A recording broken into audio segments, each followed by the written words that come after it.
નમસ્કાર, આઝાદ મીડિયા લાઈવમાં આપનું સ્વાગત છે। દેવીની પૂજા કરવા માટે આપણા દેવત્વ પ્રગટાવવું પડ્યું।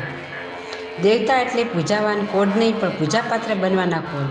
રૂવાડે રૂવાડે નૈતિકતા, ધાર્મિક પવિત્રતા પ્રગટે તો જ માણસ પૂજ્ય બને। નેતા પૂજ્ય નથી, પણ નેતૃત્વની પવિત્રતા વંદનીય, આદરણીય છે।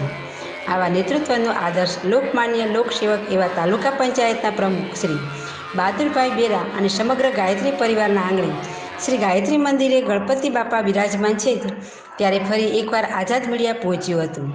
શ્રી ગાયત્રી મંદિરના પટાંગણમાં તાલુકા પંચાયતના પ્રમુખ શ્રી બહાદુરભાઈ બેરા, તુફાનસિંહ સરવૈયા, રણજીતભાઈ ધાધલ, ટીણાભાઈ ભાલાળા, વિજયભાઈ લાઠિયા તેમજ ગાયત્રી પરિવારના સંગાથે આજરોજ ગણપતિ બાપાના દર્શનનો લાવો લેવા મળ્યો હતો।